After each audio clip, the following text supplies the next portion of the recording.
Ladies and gentlemen, the upcoming event will start in 5 minutes. Please take your seats and switch your phones to silent mode.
Ladies and gentlemen, please welcome on stage your moderator and distinguished panelists.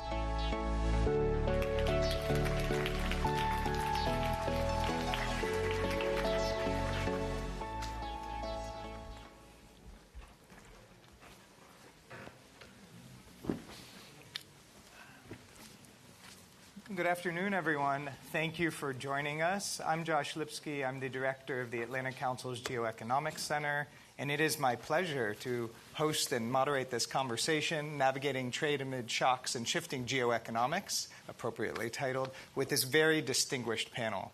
So just briefly introduction, Jihad Azur, no introduction needed. Ralph Ossa, Chief Economist of the WTO. Beata Yavorchik, Chief Economist, EBRD. Shanta Devarajan, Georgetown University. So we have a fantastic group here. I want to get right into the questions. I have 2 rounds of questions I'm going to go through with the group. We'll have a couple follow-ups based on your answers, but we really want to hear from the audience and hear from you. And then following this, we'll conclude at 6:10, and there'll be a reception outside, and we can debrief even further. But Jihad, let me start with you. And again, congratulations to you and the team on the excellent and timely Rio that navigates these challenges and talks about the shocks and tries to evaluate the cost. On trade, the focus of this session. The Rio chapter, it talks about the global economy, and you said we've gone through a number of shocks: COVID pandemic, Russia's war in Ukraine, and of course the conflict in Gaza and Israel, disruptions in the Red Sea. How have the shocks actually affected trade in CCA and MENA? We talked about it a little in the presentation, but I want to dive into it a little more now. Josh, thank you very much. Definitely the 3 shocks have a trade dimension. COVID, when COVID started, disrupted the whole trade routes and affected some of the countries who were integrated into the global value chain. Therefore, the first one was the one that has affected the level of integration of the region, both the Caucasus and Central Asia, as well as MENA, into the global value chain. Second shock was the shock of the war in Ukraine. And here we had 2 important dimensions. One on the Caucasus and Central Asia countries, because they have a strong relationship with both Ukraine and, more importantly, with Russia. And also, this has created a huge set of uncertainties on them. But also, it was a shock to MENA countries, because there is a strong trade relationship between Russia and Ukraine in terms of import of grains to MENA, but also in terms of export of gas and oil. And we saw on this one a very rapid adjustment by both regions to this shock. CCA countries have very quickly moved into the new norm, and even MENA countries in terms of gas and oil export aligned their forces in order to provide or to supply Europe with gas. The third one is the latest one, the one that is still unfolding. And I think the one that we are going through has or brings still a lot of questions and very little answers so far. But what we know is that impact is clear on countries who are on the Red Sea. Impact is not only in terms of the security of trade, but also the capacity of those countries to adjust to that. We have a certain number of important countries who have important trade activities, and they are affected. Also, this region has grown gradually as one of those connectors. One of the key connectors in terms of trade, Dubai is one example. Other countries in the Gulf also in terms of export of gas. Qatar has the largest fleet in terms of gas, but also Egypt. And therefore, the increase in cost, the increase in uncertainty, the risk of diverting routes is an important challenge. For the Caucasus and Central Asia is how to build on what has been acquired recently, i.e., to play an important role into the connection between China and Europe and the West, how to build on the fact that now they have become more relevant because most of them are in the middle corridor. And the last shock is you have a tectonic shift because of the geoeconomic fragmentations, and those countries are not part of a bloc. Therefore, what would be the future of their participation into the global trade? Is it going to be for them an opportunity as neutral countries, so to speak, or they will suffer because they are not part of one conglomerate of countries? Especially that recently most of those countries have invested in building connections through trade and financial agreements with Asia, with Africa, and also between CCA and MENA. What is going to be the future of some of those countries in the midst of this big transformation? Well, that's actually a very good segue to Ralph, because as chief economist at the WTO, you're thinking about this in the macro sense, the future of trade, in an era of geoeconomic fragmentation. We were talking about this a little before. It creates all sorts of a different dynamic than we existed. How do you evaluate that from the WTO perspective, both in the near term and the medium term? Yeah, thank you. Let me maybe give you the big picture first. We just released our trade outlook, so I can talk about that a little bit, but then, of course, also geoeconomic fragmentation. And the big picture is really one of resilience, so quite similar to what we heard in the presentation. Despite all these shocks that you also mentioned, we predict the volume of world merchandise trade to grow by 2.6% this year, 3.3% next year, after a surprising, at least to us, decline of 1.2% in 2023. And the very big picture story is really Europe and also inflation.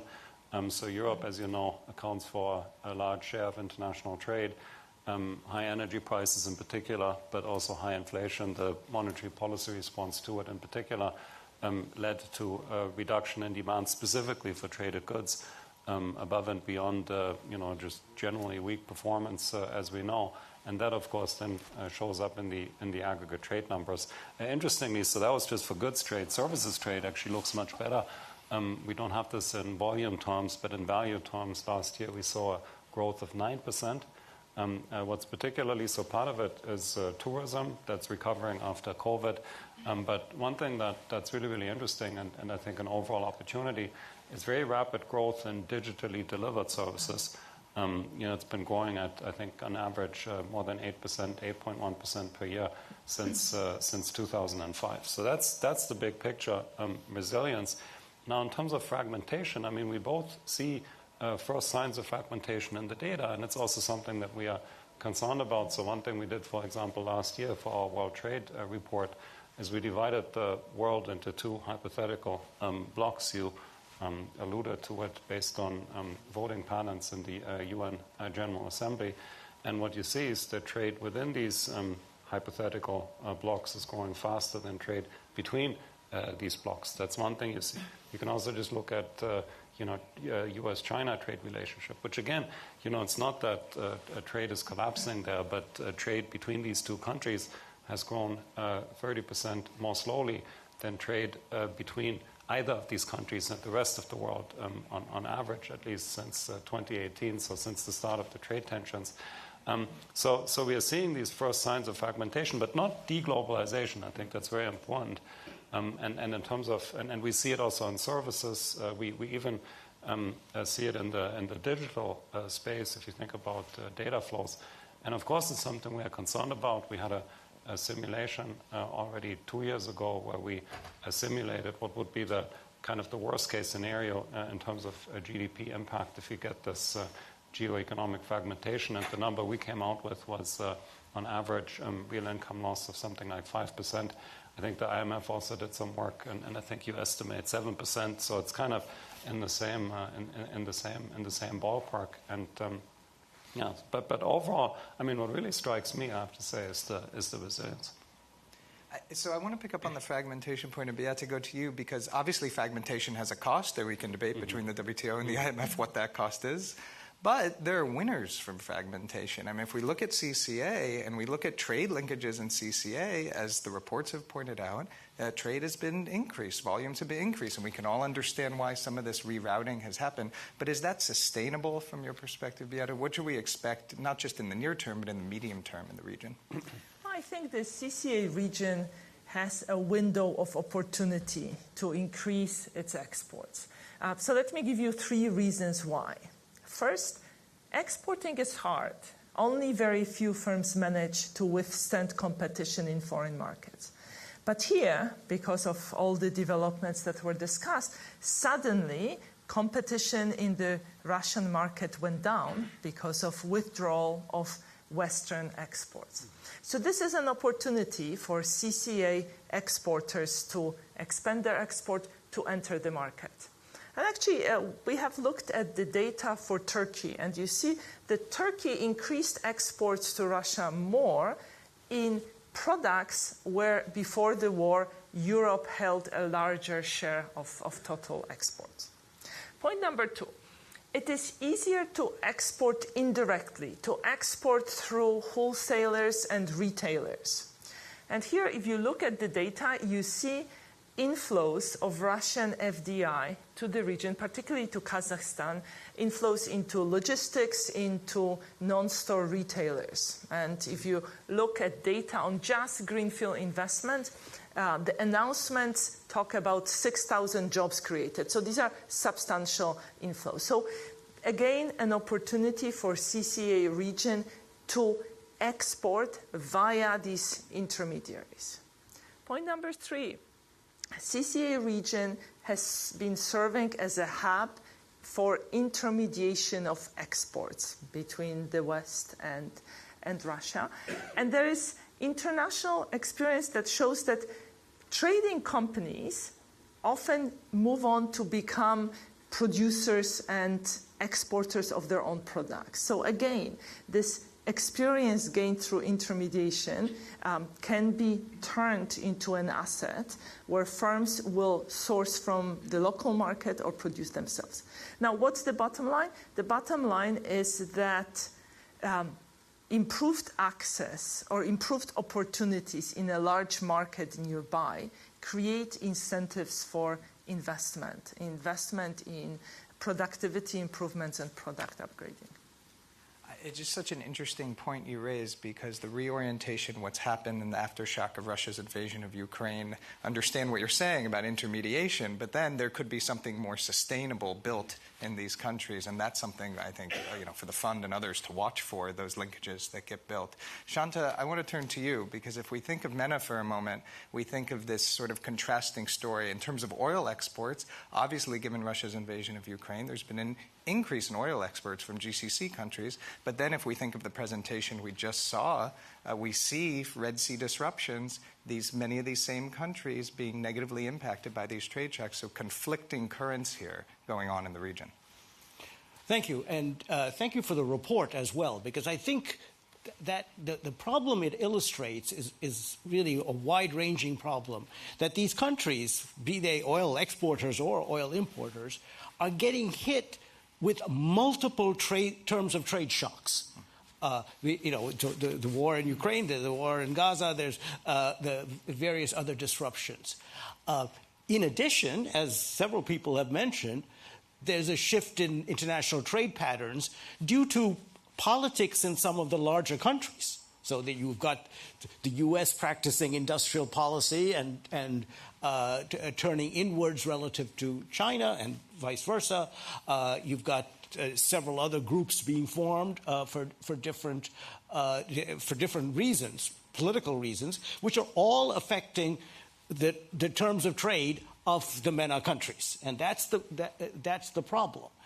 Now, what is interesting, and that's what this report says, is that since basically the MENA countries can't do anything about these shocks. I mean, they're coming from much larger countries which are much more powerful than we are. But what is it that the countries can do domestically? What is their best response to these polycrisis type shocks? And that is to open up their trade, is to increase the openness of their economies.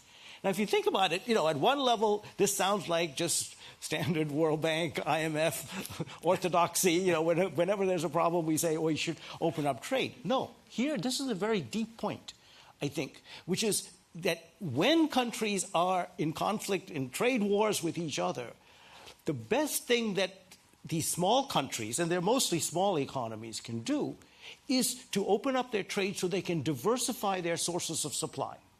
And demand. They can diversify their exports as well. Because that's what enables you to adjust to these shocks. We've known historically that the more open an economy is, the more resilient it is. Because if the price of one commodity goes up, you can switch to another commodity more easily if you're already trading in multiple commodities. So this point about that when the rest of the world might even be closing up and deglobalizing and fragmenting and everything else, the best thing for you to do is to maintain and increase the openness of your economy. It's a subtle point, but it's a very important one. And I think that's the agenda. So the report is too modest, I would say, in its exposition by presenting this as sort of, well, it seems like a normal recommendation to make, but it's actually a very important one. Well, I think that's actually a good point to turn back to you, Jihad. Do you agree that that is the policy advice, and different policy advice for CCA than MENA, obviously? In MENA, we're talking about resiliency to shocks. And, the managing director was at the Atlantic Council last week giving her curtain raiser. She said, expect the unexpected. And the question to her is, how do you do that? So that's the MENA challenge. How do you be resilient? But CCA, as we talked about, consolidating the gains. So do you agree that that would be the policy advice in terms of opening up more to trade? Well, I fully agree with what has been said. And I think my first point is recognize. Recognize two things: the strategic positioning of this region, from Djibouti to Tangier, from Dubai to Batumi. Those countries that constitute those two regions are strategic. 1/3 of the container trade goes through the Red Sea and through both Bab el-Mandab and Suez Canal.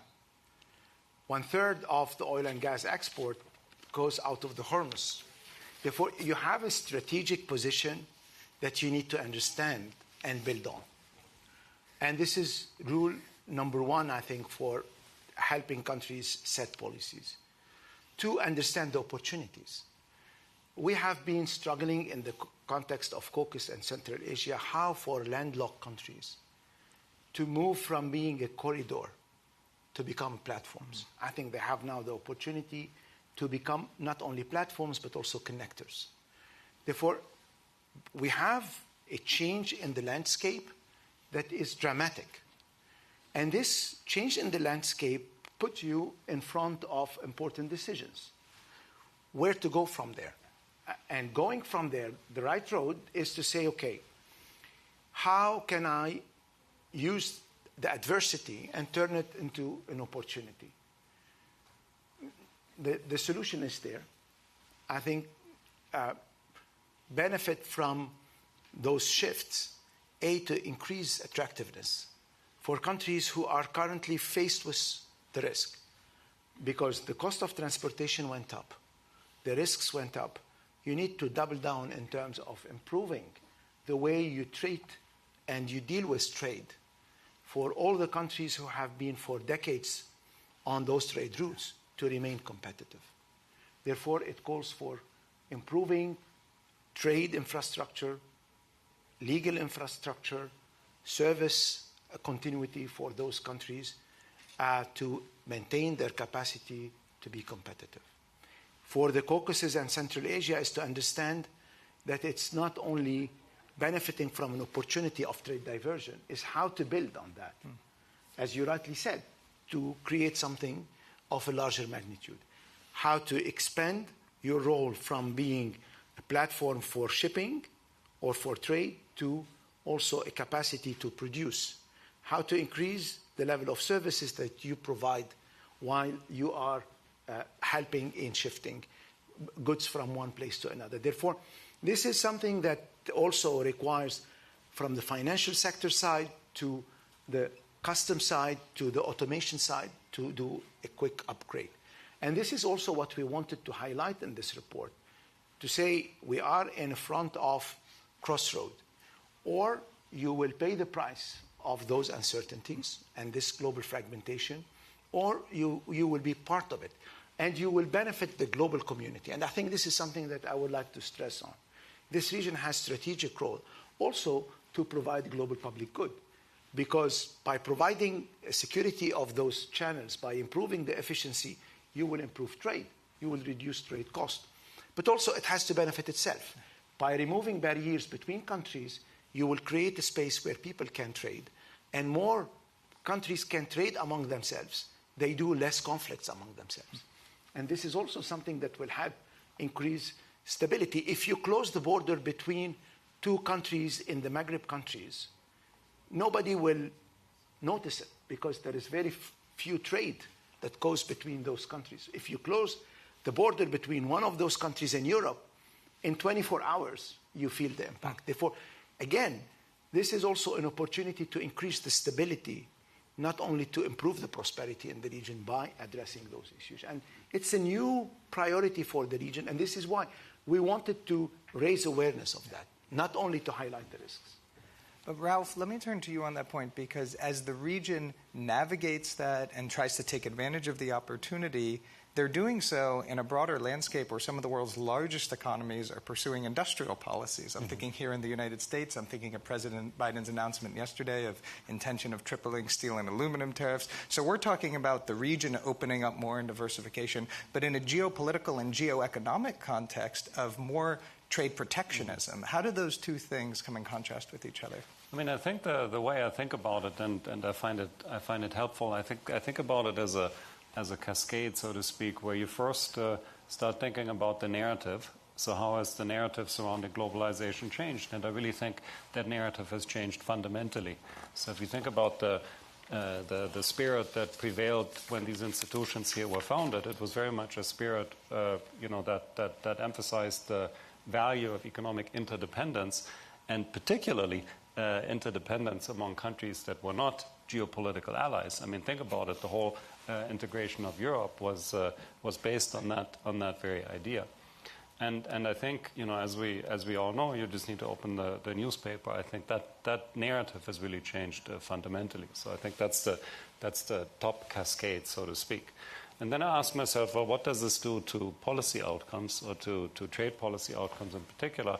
And I mean, you mentioned that you see more and more of this. You have the industrial policy, not just in the United States, in Europe, in China, and many other countries that, of course, is pushing economies in this direction.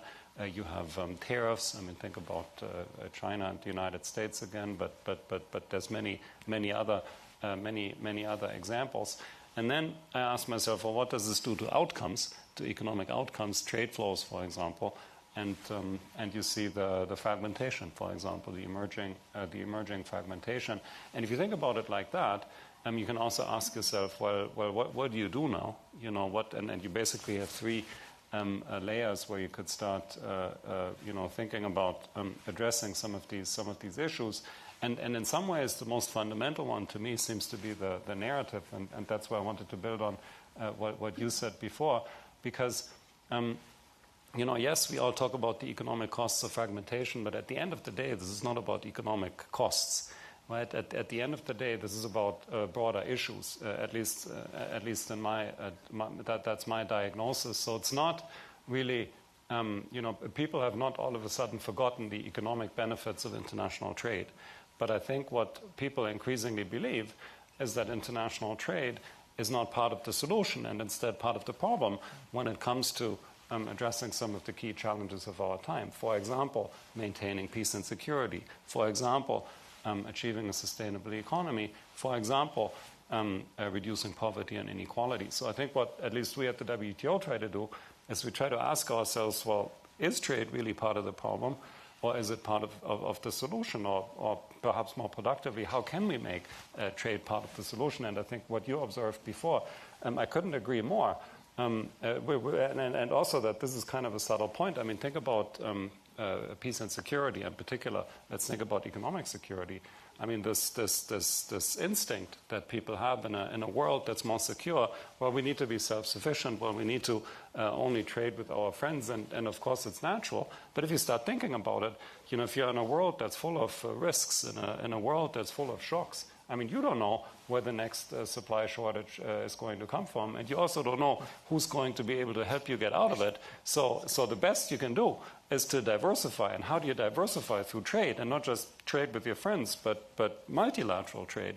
So that's just one example. And we wrote a whole World Trade Report about this last year. Not just economic security, but also sustainability, also inclusiveness.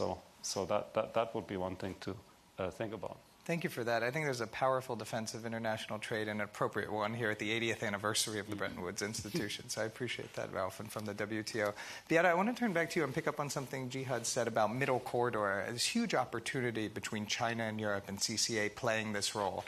One, how do they capture that opportunity logistically, infrastructure? What actually needs to be done to enshrine this? But then the geopolitical risk to navigate, because it's not so simple to set up that middle corridor, and countries, including here in the United States, are paying closer attention to those countries, not necessarily for positive reasons right now. Well, I feel like you'll save all the hard questions for me.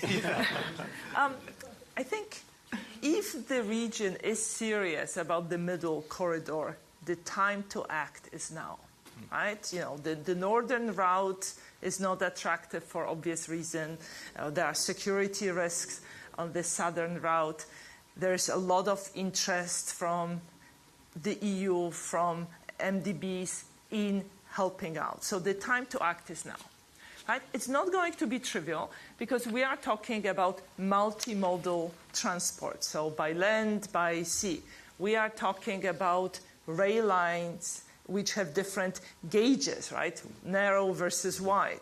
We are talking about crossing international borders and clearing multiple border checks. The big challenge that, is present right now is unpredictability. The EBRD unpredictability when it comes to transit times. Right? There are many unpredictabilities, but in this respect, transit time. So the EBRD has done a study of the middle corridor funded by the European Union. And one figure that came out from the study was that, if you're shipping goods from China to Southern Europe, under optimal conditions, it may take between 15 to 20 days. Right? That's very attractive compared to other routes. But often it may take 30 days. Right? So this is almost, doubling of the transit time. And from the perspective of firms who would be shipping the goods, that is incredibly unattractive, this lack of predictability. So the study identified infrastructure projects worth 18.5 billion euros that would improve things, that would improve connectivity. But it also said that there are lots of soft measures that could be introduced that would improve things. Basic things like digitalization of transport documents, ratification of the agreement on international carriage of dangerous goods. Here there's lots of room for harmonizing the insurance requirements, weight standards, and so on and so forth. Liberalization of restrictions of cabotage rules. Right? So making things smoother, faster, easier, one-stop shop border points. But perhaps what's the most important is regional cooperation. Right? What is really needed is some concrete governance structure that would be based on a binding agreement that would be working on harmonization, on liberalization. Because without regional cooperations, donors may be doing one project here, another project here, but we are not going to achieve the desired outcome. That's such a great point. I had a conversation with Nadia Calvino this morning from the EIB, and we were talking about the MDBs complementing each other, not tripping over each other in some of these programs. So point well taken. Shanta, let me turn to you on MENA and the struggles to unlock trade and follow the policy advice that you outlined, because easier said than done for the region, and they've struggled for years to unlock some of the potential before the geopolitical shocks. Absolutely.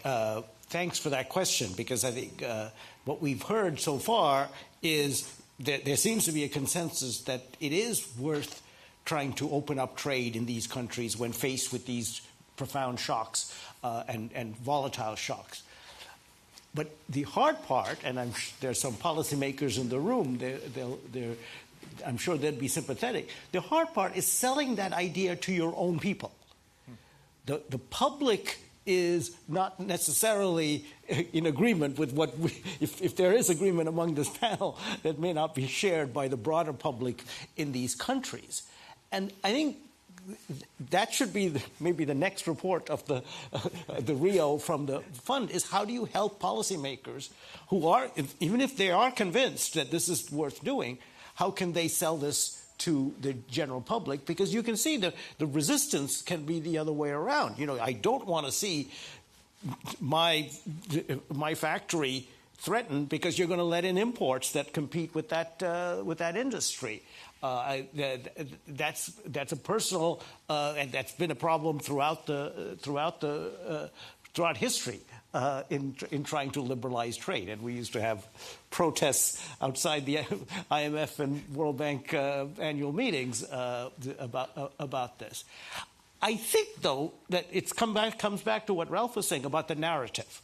I think it is about showing people, first, what are the costs of not opening up? And the way I would look at that is look at some countries that are extremely closed and see how badly they're doing when they get hit with a shock. Let me just add one point. I think this may be relevant for the Central Asian countries, too. There are many landlocked countries in Central Asia. In fact, I think when I was in Uzbekistan was when I learned the phrase double landlocked, because Uzbekistan is not only landlocked, but all the countries surrounding it are also landlocked. Remember that? Right? Now, we've looked at some of these. In fact, we did a study looking at landlocked countries in Africa. And what we find is that their openness to trade is even lower than the coastal countries. So you look at these countries and you say, well, you know, if you're landlocked, so that's why your trade ratios are so low. No, it's because of their policy regime. For instance, you take air transport. The air transport restrictions on trade and air transport in the landlocked countries in Africa are much higher than in the coastal countries. In fact, my colleague Aditya Mathu, who did the study, refers to these countries, they're not landlocked, they're policy locked. And it's up to us to help them open up their policy by showing what are the gains that you could be like a coastal country if you opened up your air transport trade and your mobility. Thank you. And that's a great phrase, policy locked. I think I would take that forward. And I'm glad that you've given the IMF a homework assignment for their next Rio. So it's not my homework assignment, so easy for me to say it's a great idea. We have a little under 10 minutes left, and I want to turn to the audience. So please raise your hands. We'll get to as many questions as we can. Yes, please.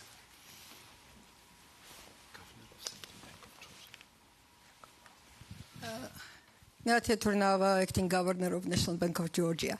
First of all, thank you very much. Thank to all of you for very insightful discussions on the very important, not only important, but existential topic for countries like Georgia, for example, with a small open economy, which concept was fully and is fully based on the free trade regime, on the connectivity, on the integration in the region and global economy. So, of course, the situation puts us in front of challenges, and we need to fine-tune our approach, our policies. My question is to Mr. Ossa. You mentioned during your first intervention that there is not a deglobalization, but it is just a fragmentation. Is it a good news for us? Can you elaborate a bit what is the difference? Because in my view, difference is quite relative. But what does it mean for us? Thank you.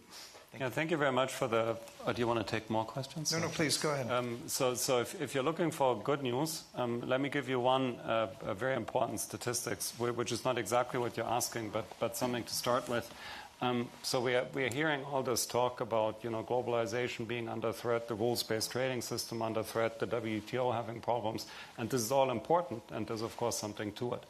But even today, more than 75% of world trade is still occurring under WTO rules and specifically under the most favored nation tariffs of the WTO. And the remaining 25% is largely occurring under free trade agreements, which are, again, subjected to disciplines of the WTO. So I think the first thing we need to understand is that even though global trade is under threat, what we have is still incredibly effective. And I think that's just such an important message, because if we think now that, well, this is all not working anyways and it's not worth defending, I think this would be completely misguided. So more than 75%. Now, in terms of deglobalization, I mean, what you see, if you just look at the big picture, in the 1990s, the trade was going about twice as fast as GDP. Then in the early 2000s, it was about 1.5% as quickly. And now after the global financial crisis, it's about 1-to-1. And if our predictions pan out, it's still going to be 1-to-1. So we don't see any large-scale deglobalization. But of course, something's brewing here, as I was mentioning before. We have to change in the narrative. We see this now come out in policy responses. So sooner or later, of course, something is going to happen. So I don't want to say, everything is good. I do think we have to remain vigilant. And in many ways, I think it's a decisive point in the history of globalization where policymakers need to decide, which way we want to go. So I do see the risks. But I also do see that we still have something incredibly precious that is actually still effective and that is worth protecting. Thank you. More questions. We'll try to take two at once. Please raise your hands. No more questions on trade. I find that. Anyone else in the room? I have more questions, so don't worry. Okay, well, while everyone thinks if there are any more questions, Jihad, let me ask you one, and it's really about process. And as I was reading through the Rio, I was thinking about this. When you put the Rio together and you're assessing all the economic impacts, trade shocks included, and then events happen like over the weekend and the attack, how do you think about the way geopolitics is moving and how economics has to respond to it and the work of the IMF? Things seem to be moving so quickly, and then the fund is called on for policy advice and thinking about, updating forecast and that kind of work. And I was thinking specifically about trade in that standpoint, because in the Rio, you talk about, hopefully an easing of some of the conflict in the region and how that can lead to more growth in 2025. But the events move so quickly, and I just wonder how you assess that. Let me get you into the kitchen of this Thank you. work. We had to change the outline of this chapter, I think, twice because of that. And we had to, and it wasn't an easy job to do, is to take or to start from where the developments are. Okay, we have two shocks. We need to assess those shocks that are over and above some of the large transformative changes. We highlighted some, but there are also other issues that we did not highlight. Some of the new trade non-tariff barriers in terms of environmental standards and so on are going to have a big impact on some of our countries who are export-oriented. Therefore, we had to recognize the two immediate shocks, and the latest one was the most challenging one to assess, while at the same time understanding the whole change, the shift globally in terms of trade. What does it mean for our countries? I think Lonnie in the previous presentation alluded to it. You need at some point in time not only to think about the immediate solutions or the immediate measures. The immediate measures are very important, and the immediate measures are needed as transition, but you need to go deeper. Going deeper is to do what is required in terms of changing the whole value chain that you have around trade to succeed. The good news is you have countries who have tried it and succeeded in it. If I take three examples, Morocco is one, 20 years of transformation, whereby they moved into becoming more integrated into the global value chain, strengthened their transport capacity with the Tangier Med port, understood the importance of the depth of the African market, and provided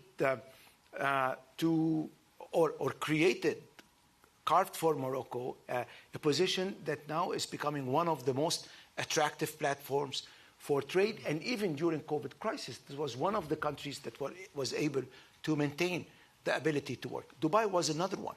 They have invested in the beginning in transport. They became one of the leading countries in the world in terms of port management, and they were able to increase the level of local production in it. Georgia is a third one. Georgia was able to benefit because of the good quality of infrastructure they have and also the vibrant private sector to benefit from developments that took place. Therefore, again, I think what we wanted to highlight that A, there are risks, and B, it's not only a short-term issue. It's not a problem that will be addressed only by solving the geopolitical tension. And also 3 is to highlight that if you want to benefit from those global tectonic shifts in terms of trade, in terms of fragmentation, it requires some effort. Instead of sitting and waiting for the events to impose themselves on you, is how to be more active. And also how to use what others could provide you. I think what multilateral institutions, and in the case of Central Asia, what development banks can provide, it's a huge opportunity to really make a big transformative reforms in the case of Central Asia and benefit from a sad event in order to become not only landlocked, but land strategic instead of being landlocked. Therefore, again, this is also something that we wanted to initiate, and there will be other work on that, and there will be also more work on trying to promote this intra-regional integration, because again, there is a dimension that we did not mention, that you can get higher value also by removing the borders with your neighboring countries.